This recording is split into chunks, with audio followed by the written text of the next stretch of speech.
Good morning friends, welcome back to my channel. সকাল বাজে 11টা, ঢুকে পড়েছি খরচা দিতে, কারণ আজকে দিদি আসবে না। কারণ দিদির ঘরে একটা শুভ খবর হয়েছে, ওনার ছেলের বউয়ের মেয়ে হয়েছে। তো সেই জন্য হসপিটালে দৌড়াদৌড়ি করতে হবে, সেই জন্য উনি আসেননি, স্বাভাবিক ব্যাপার। আর লিপি আসেনি, কারণটা আমি বলতে পারবো না। আজকে ভোটের রেজাল্ট লিপি বললো অন্য কোনো কাজ আছে লিপি, সেই জন্য আসবে না। তো যাই হোক, সুবিধা অসুবিধা মানুষের থাকতেই পারে।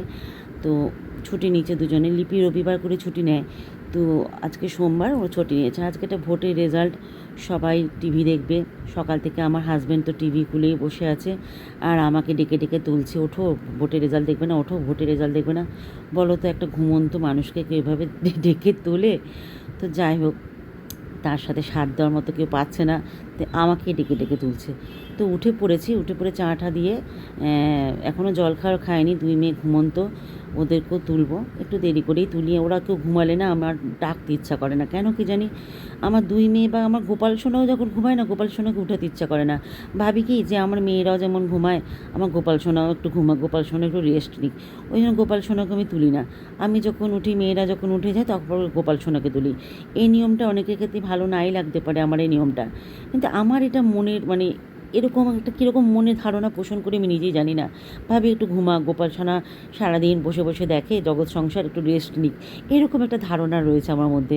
তো একটু বেলা করে আমি গোপাল সোনাকে তুলি, যেহেতু আমার মেয়েরাও বেলা করে ওঠে। কিন্তু সেটাও খারাপ, আমার মেয়েরাও না খেয়ে থাকে, না খেয়ে ঘুমায়, খেয়ে দিয়ে সেটা আলাদা ব্যাপার, কিন্তু না খেয়ে ঘুমায় কেন কি জানি। আমি এরকম প্রকৃতিরই, ওদেরকে তুলে তারপর খাবার দাবার দিই। বেলা হয়ে যায়, ওরাও উঠতে চায় না, যেহেতু রাত্রি করে শোয়, ঘুমটাও তো দরকার। সেই চিন্তা করে আমি হয়তো ওদেরকে একটু বেলা করে ডাকি। স্কুল থাকলে তখন থেকে উঠে যেতেই হয়। তো যাই হোক, তো ঘর ছাড়া হয়ে গেছে, এবারে ছাতু গুলছি 3 গ্লাস, আমার হাজব্যান্ডের আর আমার ছোটো মেয়ের। বড় মেয়ে এখন ওঠেনি, তো ছোটো মেয়ে উঠেছে, স্কুল আছে, অনলাইন ক্লাস আছে। কিন্তু ব্যাপারটা হচ্ছে, ছোটো মেয়েকে ছাতু দিয়েছিলাম, আমি গুলেছিলাম, আর হাজব্যান্ডকে বলেছিলাম তুমি দিয়ে আসো, নাহলে খাবে না আমি দাওয়াতে। ছাতু জিনিসটা ওরা খেতে ভালোবাসে না। তো যাই হোক, হাজব্যান্ড দিতে গেছিলো, খাইনি, বরখাস্ত করে দিয়েছে, আমি ছাতু খাবো না, আমি অন্য কিছু খাবো, ম্যাগি ট্যাগি খাবো। তো তার মতো করে আবার তো তৈরি করে দিতেই হবে তাকে। তো চলো, এই হচ্ছে ব্যাপার। ছাতুটাগুলো আমি আর আমার হাজব্যান্ড তো খাই। তো ছাতু খেয়ে ওইদিকে ভোটের রেজাল্ট দেখতে দেখতে এদিকে ডালটা একটু গরম করে নিচ্ছি, কারণ রান্না প্রায় সবই রয়েছে। তো সেরকম কিছু রান্না করতে হবে না, রান্না প্রায় ধরাই ছিল। এদিকে ভাতটা বসিয়েছি, এদিকে ডালটা গরম করছি, আর যা যা রান্না আছে সবই গরম করে নেব। তো এই চালটা খুবই ভালো চাল, অল্পতেই সেদ্ধ হয়ে যায়। একটু গলে গেলে দেখবে ভাত জিনিসটা একটু যদি গলে যায়, তাহলে কিন্তু খাওয়া যায় না, একটু ডাসা ডাসা ভালো লাগে। আর এদিকে দেখো, ঢেঁড়স আলু ভাজা রয়েছে, আমসত্ত্ব খেজুরের চাটনি রয়েছে, রান্না রয়েছে, ডালটা গরম করছি, মাছ 2 পিস রয়েছে, আর ডিমের অমলেট করে দেবো। 4 জনের জন্য 4টে ডিমের অমলেট করবো। এখানে 4টে ডিম বার করে রেখেছি। তো আমি আর আমার হাজব্যান্ড মাছ খাবো, সঙ্গে ডিমের অমলেটটাও খেয়ে নেবো। একটু ডালের মুখে ঢেঁড়স ভাজা আর ডিমের অমলেট ভালোই লাগে গরম গরম খেতে ভাতের সাথে। তো এদিকে ডালটা আমার গরম হয়ে গেছে, এবার ডালটা নামিয়ে দেবো। ডালটা নামিয়ে বাদবাকি গরম করব। আর একদিকে ভোটের রেজাল্ট দেখছি, দৌড়ে দৌড়ে যাচ্ছি, আর একদিকে এরকম গরম করছি। রান্নাবান্না কিছু পার্ট সত্যি কথা বলতে আজকে রাখিনি, রান্নাবান্না লিপি আগের দিন যা করে গেছিলো সেগুলোই রয়ে গেছে। তো এইদিকে দেখো, পেঁয়াজ কেটে নিয়েছি, ডিম ফাটিয়ে নিয়েছি, একটু লঙ্কা কুচি দিয়ে দিয়েছি। লঙ্কার পরিমাণটা কমই দিয়েছি, কারণ মেয়েদের মুখে পড়লে মেয়েরা আবার লঙ্কা কুচি খেতে পারে না, লঙ্কা গুঁড়ো ঝালটা খেতে পারে, কিন্তু লঙ্কা জিনিসটা অনেকে দেখবে গোটা গোটা খেতে পারে না। তো এই ডিমের অমলেটগুলো একটু ভালো করে নিচ্ছি, করে নিয়ে সবাই একটু তাড়াতাড়ি খাওয়া দাওয়া করবো। আর রাতে না ভালো ঘুম হয়নি আমার, তো তাড়াতাড়ি একটু ভাবছি দুপুরবেলা একটু শোবো, একটু ঘুমাবো, কারণ ঘুমটাও তো প্রয়োজন। আমার ঘুমটা কারণ জানি না, ঘুম বেশ কমে গেছে ঘুমটা। আগে যেমন ঘুমের পরিমাণটা বেশি ছিল, সকালেও ঘুমাতাম, যদি রাতে ঘুম না আসতো, কিন্তু আজকাল সকালের দিকেও ঘুম আসছে না। কারণটা কি আমি বুঝতে পারছি না। এক এক সময় না ঘুম জিনিসটা চটে যায় আমার। আর ঘুম দেখবে কম না হলেই শরীর কিন্তু খারাপ হয়। মানুষ না খেয়েও কিন্তু বেঁচে থাকতে পারে, কিন্তু ঘুম যদি না হয় তাহলে দেখবে কিন্তু অনেক রকম শরীরে প্রবলেম ক্রিয়েট হয়, তাই না? তো 1-2 দিন হালকা খাবার খেলেও থাকা যায়, কিন্তু ঘুম জিনিসটা খুব ইম্পর্টেন্ট। 1-2 দিন যদি ঘুম না হয়, দেখবে তোমার মাথাটা বাজাল্ট হয়ে যাবে, তোমার শরীর কেমন করবে। ঘুম জিনিসটা খুব ইম্পর্টেন্ট। তো দেখো, ডিমের অমলেট আমি উল্টাতেই পারছি না এক হাতে, তো ক্যামেরাটা বন্ধ করে পরে আমি উল্টেছি। তো ডিমের অমলেট মোটামুটি একটা হয়ে গেছে, বাকিগুলো করে নিই চটপট করে। চলো, আমি আবার রান্নাঘরে ঢুকেছি, কারণ হচ্ছে সেদ্ধ ভাত করতে। আজকে আজকে সকাল থেকে ওইটুকুনি ব্লগ করে আমি রেখে দিয়েছিলাম। চোখ মুখ দেখে বুঝতে পারছো আমার ঘুম হয়নি ভালো মতো কালকে রাত্রে। তো আজকে ভোটের রেজাল্ট বেরিয়ে গেল, তো ওই সেই ভোটের রেজাল্টই দেখছিলাম টিভিতে বসে বসে ফোনে। ব্লগ করার ইন্টারেস্টটা ছিল না সত্যি কথা বলতে, কিন্তু ব্লগ আজকেও কমপ্লিট হবে না, হয়তো কালকে মেবি চালু হবে। আজকে কোনো ব্লগও আমি ছাড়িনি, আজকে ফোনে কোনো বিশেষ কোনো কাজও আমি করিনি সত্যি কথা বলতে। টিভির দিকে চোখ দিয়ে হাঁ করে তাকিয়েছিলাম, টিভির খবর শুনছিলাম আর এই ফোন ঘাঁটছিলাম, কোথায় কী খবর না খবরে এই দেখছিলাম। একটা সবারই তো টেনশন থাকে কী হবে না হবে সেই। তো যাই হোক, এখন আবার রান্নাঘর ঢুকেছি। হাজব্যান্ডকে বললাম একটু বাইরে থেকে খাবার আনো, বললো আজকে না কালকে।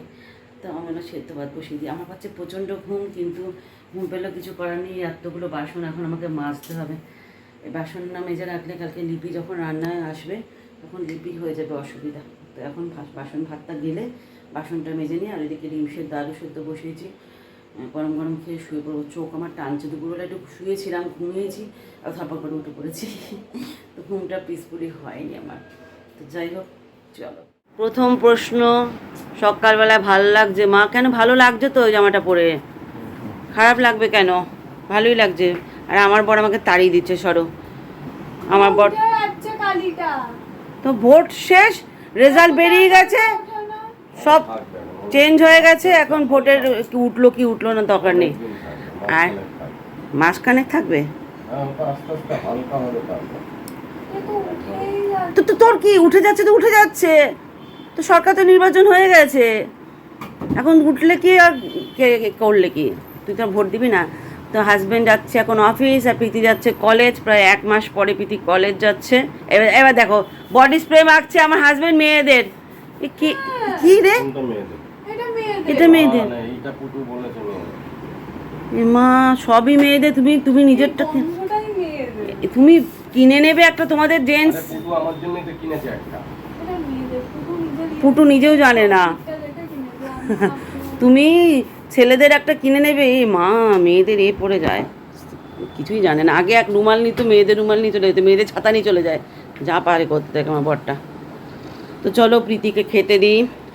আমার হাজব্যান্ডে খাওয়া হয়ে গেছে, সে এখন বেরিয়ে যাচ্ছে দুগ্গা দুগ্গা করে। প্রীতিও বেরোবে। এই আয়নার সামনে তাকিয়ে বসে আছিস কি? তাতেই কর। আর মেয়ে বাবার সামনে কত বড় বড় কথা বললো, আমি ট্রেনে যাব। বাবা যেই বেরিয়ে গেল বলছে আমি র্যাপিডো বুক করছি। আর এখন আমাকে ব্রাশ দিয়েছে মাজন দেওয়ার জন্য। দেখো কিরকম বদমাইশ মেয়ে, বিছানার তলায় দেখ টাকাটা। বদমাইশ মেয়ে কোথাকার। বাবা বেরিয়ে গেল আর বলে আমি এতে যাব। কিসে যাব? আমি র্যাপিডোতে যাব। দেখো বাবারে ভয় পায়, বাবার সামনে মিথ্যা কথা বললো। আর বাবা ব্লগ দেখেন, এটাই হচ্ছে মেন কথা।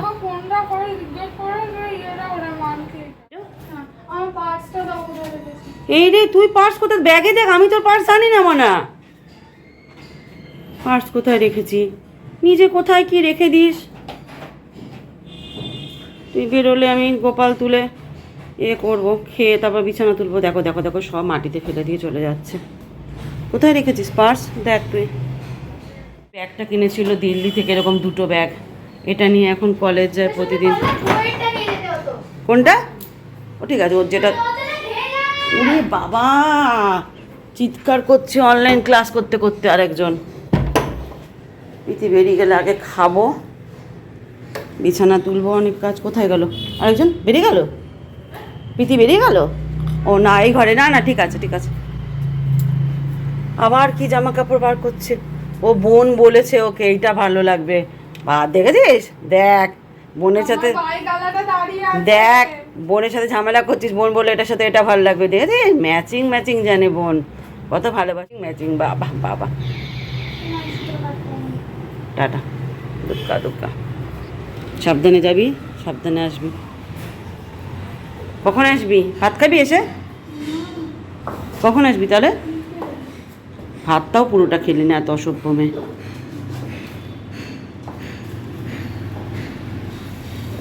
দুগ্গা দুগ্গা। হ্যাঁ বেরিয়ে গেছে, গোপাল তুলে দিয়েছি, আমার খাওয়া হয়ে গেছে, কিন্তু বিছানা তোলা হয়নি।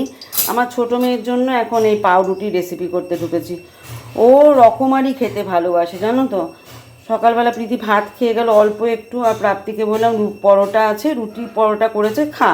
রুটি খাবে না। তারপর দেখলাম পরোটা আলুর তরকারি, না তাহলে পরোটা আলুর তরকারি খায় না, আমাকে রেসিপি করে দাও।